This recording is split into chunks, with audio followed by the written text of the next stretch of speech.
make it clear. Order. Well, I did not make the comments. Bill is not about taking away rights. It is about giving opportunity.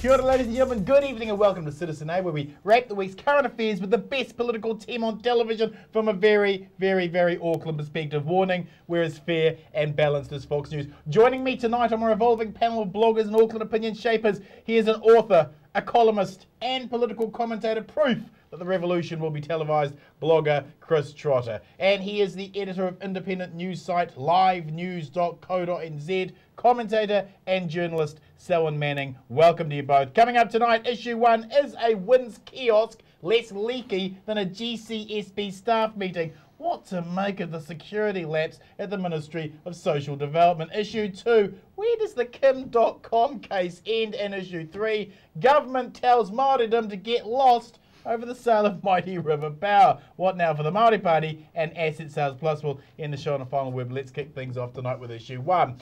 1 week ago, Paula Bennett was boasting a new database for 30,000 at-risk children after she launched her white paper that managed to redefine vulnerable to exclude poverty. This week, the minister was scrambling to explain how WINS managed to leave public kiosks with no firewall to run for 2 years without anyone noticing. Selwyn, what do we make of this extraordinary lapse of security at the MSD? Well, apart from incompetence, apart from a sackable offence at many levels, not only within the ministry but also within the beehive, where do you start? Fantastic work by King Heath on that one. The methodology was to be admired, and also his honourability about passing over everything that he acquired immediately to the Privacy Commissioner. What a slick operation, and congratulations to all involved. Public interest was served in us knowing, and that is something obviously that was not going to come to pass, even though the MSD knew about this. What stands up to me as one of the most concerning factors in this is that letter that was brought to our attention during the course of Parliament this week between Paula Bennett, the Ministry of Social Development, and the Finance Minister, Bill English, where she had outlined her plan basically to save the government some money back around about 2010, definitely framing this issue of establishing kiosks as a service, human kind of cost-saving measure, placing IT and information at the hands of the user, and that she would personally watch the progress of the rollout of this. She clearly has got a situation here where accountability rests at the end of the nib of her pen. Should she well, let's take a comparative kind of example here. We only have to look at New Zealand here in the sense a few months ago, Nick Smith resigned on a principle of misuse of his ministerial kind of clout. That's right. This is gross incompetence here that arguably can affect many, many thousands of people and the safety that they endured. But if you looked at Australia, one would imagine that she would have been out already. Really? The biggest failure on this, I think, and a major concern, is that the files that were able to be downloaded could be uploaded and they could be rewritten. Wow. Now that compromises not only the retrieval security, but also the tampering effect as well. Chris, can we take Paula's words of contrition seriously over this privacy breach when she was the minister who outed private details of 2 solo mothers who protested against her removing a training allowance she herself had benefited from, and said after being told by the Human Rights Commission that she had breached privacy that she would consider doing it again? Do poor people have less rights to privacy? Is that what we're seeing? Well, I mean, she's caught between a rock and a hard place on several issues, Paula Bennett. But for my money, the real incompetence here is with MSD itself, because Kay Brereton, who works with beneficiaries in Wellington, had either heard or had seen herself the vulnerabilities of the system. That's right. And had quite properly contacted the MSD and said, look, we can get into your system. You know, we were thinking that this system may not be very friendly to us. Sure. but believe me, if we wanted to, we could be really unfriendly to you. You should do something about this. And they said, oh, we'll look into that. Thank you very much. And they didn't. Or even worse, in fact, they did. They got an IT company to come and have a look at it. The IT company apparently said there are severe holes in your security. You really need to plug those holes and quickly. Yeah. And they didn't do it. Wow. So for me, the CEO of MSD should either fall on his sword or be sacked, because it's clear that the vulnerabilities in the system were known to the MSD, were made known to the MSD, and they did not take the remedial action, which you would have thought would have been instantaneous and massive. Yes, because the slightest hint of vulnerability, you would have thought in such a sensitive area of the government, they would have moved mountains to prevent any kind of leakage or improper access. But they didn't do it. Now, you know, Paula says she was mortified, and I believe her. Believe that, Absolutely. Whether or not she should stand down, I'm not quite sure. I'd say with this government, given the way that the Prime Minister has handled Mr. Banks, I'd say she's pretty safe. But yeah, in other jurisdictions, I think she would be gone. Selwyn, right-wing bloggers like Farrar and Keeping Stock have been very quick to try and divert attention to Ira Bailey as the source of this leak. Are his motivations important, or is this diversion tactics by the right-wing bloggers? No, it's scumbag politics. It's dog whistling up some sort of spectre in this whole messy kind of issue. And it was led by the Prime Minister before his sycophantic lapdogs were sicked off into the blogosphere. That's the reality of the situation. At the end of the day, that does nothing to actually advance an awareness on whether or not this is endemic within the government security ICT apparatus, or whether or not it's a one-off within a major industry, ministry here. What also really worries me is, and Chris, I agree with what you're talking about accountability within the ministry. They're the ones at the end of the day are administrators and managers of this thing.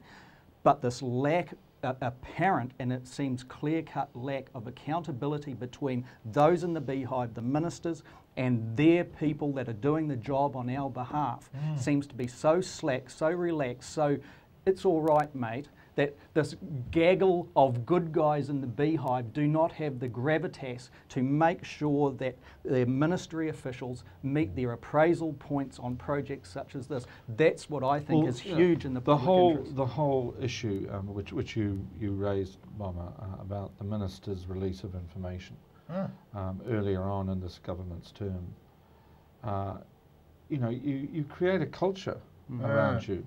Every minister does. And, you know, Paula Bennett's actions do not strobe caution and probity when it comes to keeping private information private. Final question to both of you on this issue, folks. Blogger Keith Ing brought this story to the public's attention weeks after he spanked John Hartville in the Herald on Sunday for using flawed national standard stats. Are we seeing the future of journalism unfold in front of us, with bloggers breaking the story and the media then following up and reporting it? I think what we're seeing is that most journalists within the mainstream are so screwed down with their workloads that they can't see out of the mirror glass buildings that they're captured into. And you see the rise of those that are concerned with the public interest actually out there doing the job, but more so accessible to those that find out things. They're more connected to the real people who are facing the real problems. Ira Bailey, he went at the end of the day to Keith. There were good reasons for that, because he would be noticed, and his role would be, well, it would be kind of protected in a way if it wasn't for a major leak coming from somewhere else. Keith's raised over $5,000 in donations. People have donated. He wants to continue doing this as work. Are we going to see more of this from the bloggers? Well, if he's raised that much money, perhaps it's a viable model for investigative journalists. I suspect you have to, like Mr. Ing, you know, go out there and get these stories once, twice, 3 times, establish yourself as someone who can deliver the goods. But once you've done that, once you've got a story like this, then I suppose the crowdfunding aspects of the internet. Remember with Keith too, he has made a niche for himself in being the most prominent data mining mind. That's right. That is feeding the public sphere at the moment. Yeah, he's very good. So this is one that illustrates some of that dogged attitude. Thank you, panel. Moving on with issue 2, there have been so many twists and turns in the Kim.com scandal. We need an extra 30 minutes just to run through the list of weekly revelations. Chris, has Shearer misfired with his claim of an audio tape of the Prime Minister joking about .com in the GCSB staff room? Can you imagine what Malcolm Tucker, the very rude Scots hero of In the Thick of It, would make of David Shearer? Can you just hear him saying, David, what was it about going out against the most popular politician this country has ever seen with nothing but your tiny limp dick in your hand? What was it about that seemed to you at the time to be a good idea? Because I can't see it for the life of me, David. I can't see what you were trying to do, apart from make yourself look a very big dick. You know. Yeah, well, that was a brilliant channeling there. He has screwed this one, has he? Yes, completely and utterly. Selwyn, shall I play the straight man? Somebody needs to. Please play the straight man. He had heard something and he went to the public with it, but he didn't have the goods, did he? He did not have the goods, and that's one of the fundamentals in politics that has been pointed out by many who are experienced and even those who aren't. Yes. That if you're going to roll out with something like that against the Prime Minister or anyone else, you actually have it in hand before you do it. Or you get to the side and you say to someone like our good friend Duncan Garner, this is what we've heard, this is where it's come from. Go and check it out and give them room. Yeah. And that's what political media management is about. Are we seeing a lack of strategy in Shearer's office? I mean, Pagani's out now. God knows who's running the show there at the moment.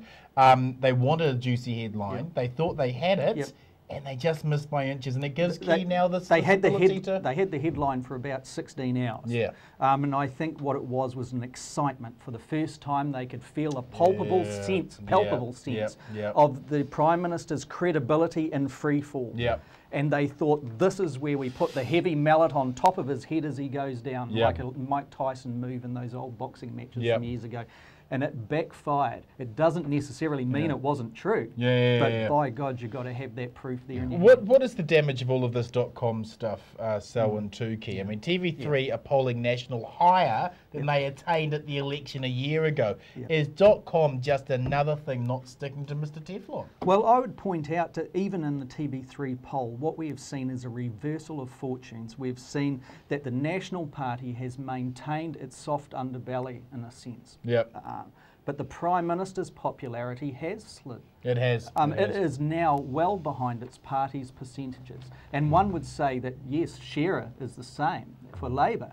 But for the big flag John Key out there in front of that party saying, I'm the man and I'm actually, your saviour, those fortunes are reversing. And I would say that the public has wisened up to those things that it enjoyed as, like his easygoing attitude, the kind of guy that you'd have around the barbecue. Those things that the general public admired the most are the ones that are turning around to punch him in the face. And I would also add that poll also showed that 52% of those polled were thinking that he was too relaxed for the job.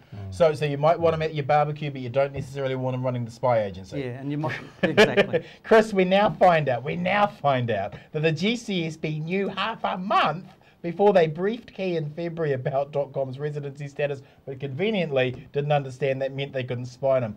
Who is watching the watchers, and can we trust them? Well, nobody is, and because nobody is, trust doesn't really enter into it. And, he should have. He's not the sort of politician who would have, but he should have really paid more attention to what his spooks were doing. But I have long held the view that the UK-USA agreement, which was never, ever put into abeyance, not even at the height of the anti-nuclear policy, has created a sort of priesthood of intelligence specialists who owe their allegiance not to any government, not to any state, but to the great Anglosphere, led by America, seconded by the United Kingdom, backed by Australia and Canada and New Zealand right at the bottom, the pinky finger of the Anglo-Saxon fist. Right. These men do not regard politicians as being on the list of people who need to know. And the politicians, having learned that, really don't bother to ask. Right. And what happened here was that Kim.com is an extremely wealthy man who can afford an extremely good lawyer, and the lawyer spotted an inconsistency. Yep. And that inconsistency has been followed through to the point where all of this had to come out. The issue, the really serious issue here is the veracity of our political leaders, or lack of it. Yeah. That's what it really is about. That's why Kim.com, for all its farcical aspects, is actually about something important. The same with John Banks, and of course it involves the same individual. But are these people telling us the truth? And if they're not telling us the truth, why are they still in office? If they remain in office and it is clear that they have told lies to the public, then what that tells them is that lying doesn't matter. You can get away with it. The public will not punish you for it. That's why that poll was so deeply, deeply depressing. So, and how much of this case is about corporate Hollywood influencing New Zealand to enforce their jurisdiction here? And should our intelligence apparatus be involved in what is actually a copyright case? I think there are a few dots that have been connected there that supposition to a degree that is connecting those. Because there has not been the privilege and the public's right and expectation to have an independent inquiry into this whole mess, we can only be left to guess. And I would say it's reasonable to fathom what you've just said is probably underlining one aspect of it. But it's broader than that. And I think Chris is absolutely right. Once again, this issue illustrates, it underscores a lack of accountability between, when I say it again, that gaggle of good guys in the beehive and the lack of gravitas that they have to assert a standard of performance back from their people. When a Prime Minister says 1 week that I don't need to read a police report into this person who is a minister in my government, I take him at his word. And when it's pointed out that that police report may contain information that causes you, Prime Minister, to change your view, he says, but I don't have to read it, I haven't, and my view is firm. I'm paraphrasing, obviously. The next week, he has shown that he hasn't been remembering briefs he's been given. If he wants to call it told, that's fine, but they were briefs, whether or not they were verbal or what have you, and he can't remember that. Well, I'm sorry, that just shows, I think, a pattern here. I can't expect to, I can't fathom a precedence in my, politicised life where this lack of accountability and she'll be right, mate, type of attitude has been expressed by a Prime Minister. Is it no wonder that that cabinet seems ineffective and ministers are running? There was another occasion many years ago during the inquiry into the wine box affair where once again you saw, and it happened time and time again with witness after witness after witness, the question would be put, I have no recollection of that meeting. I don't recall reading that. No, my memory fails me there. I can't recall doing any of those things. No, I'm not saying they didn't happen. It's just that I have no recollection. We all knew what that was about, and I suspect at least some of us know what all this is about. Final question to both of you on this issue. What are the predictions for this case? Where does this go now? Gee, I think there are so many legs to it, you don't know which direction they're going to run in.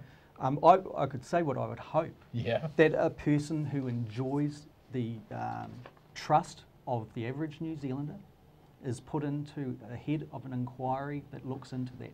That's what a proper government that respects the public interest instead of abuses it would do. Yep. And it's someone like Anand Sachana. Yep. Yep. You know, we've got a person that's got the credibility, enjoys that privilege in New Zealand society, and has a judicial background that understands the frameworks within these that these apparatus and the judiciary works within. Yep. Why are they not doing that? Because they're trying, in my view, to save their own hides. What's the prediction, Cross?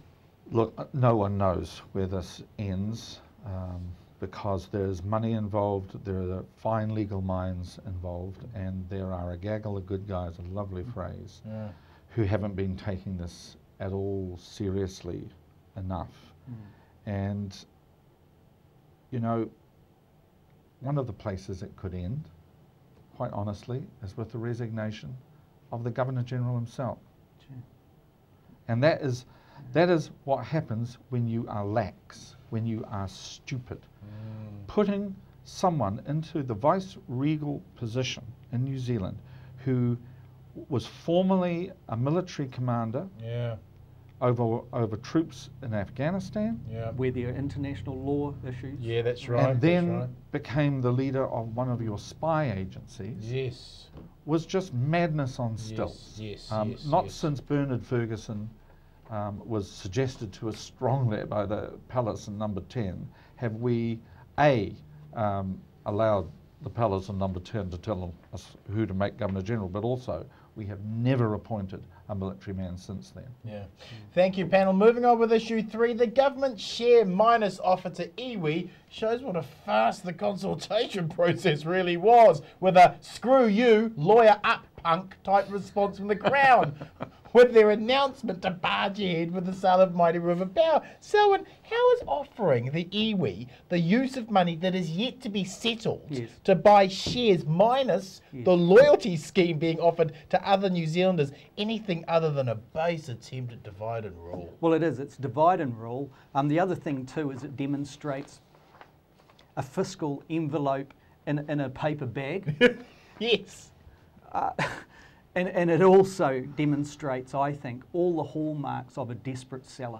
Now, all of us, viewers, us here, everybody knows, if you want to go and buy a car and you want a good deal, you look for a desperate seller. And that's what we're seeing coming out of the government on this one. Chris, is the non-loyalty element of the deal offensive? I mean, iwi won't get the same loyalty bonus as other New Zealanders for an asset that Māori claim they have more loyalty to anyway. Look, once you break down the offer, it's clear that this is all politics. Because it's not an offer of anything other than an opportunity to have some shares which will come out of the final settlement you arrive at with the government. And it doesn't amount to more than 5% of the shares on offer, so it's derisory.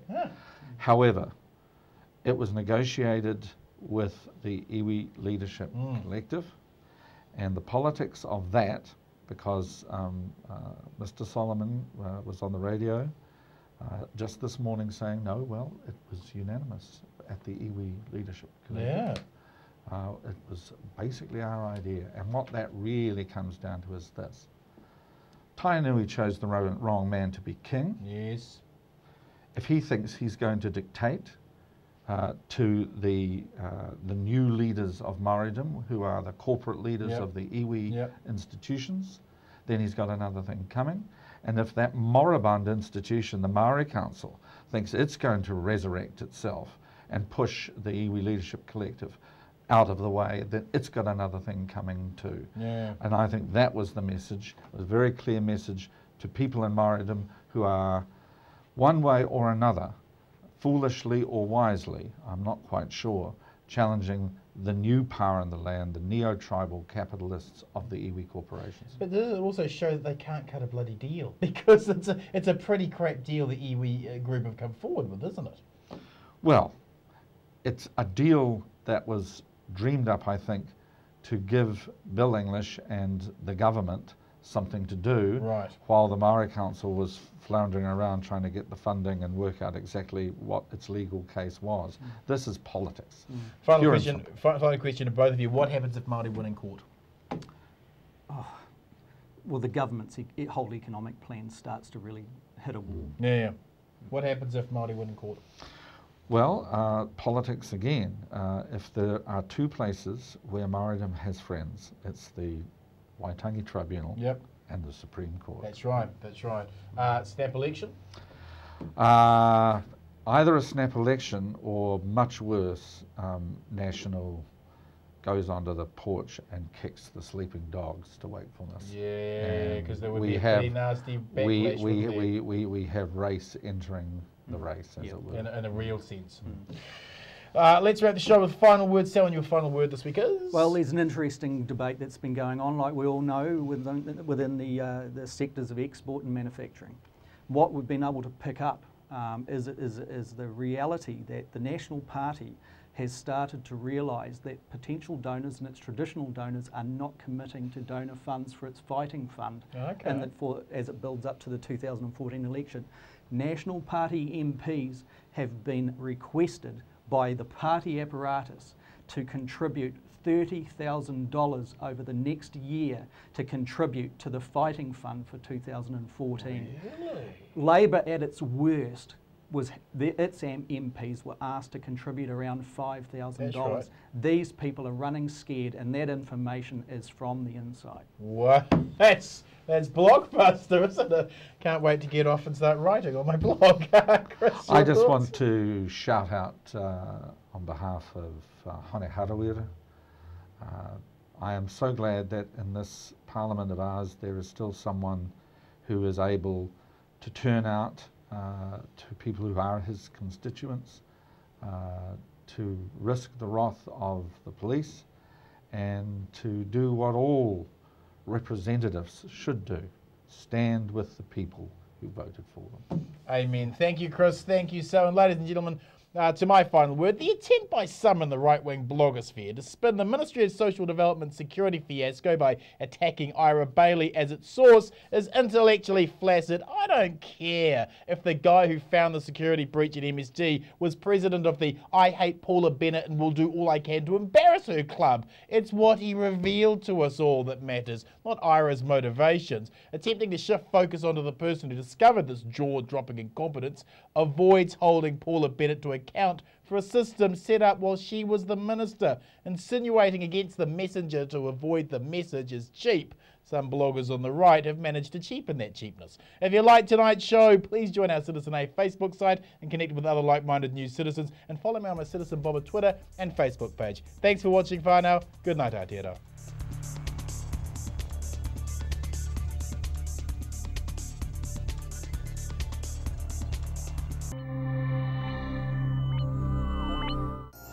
Supporting local content so you can see more of New Zealand on air.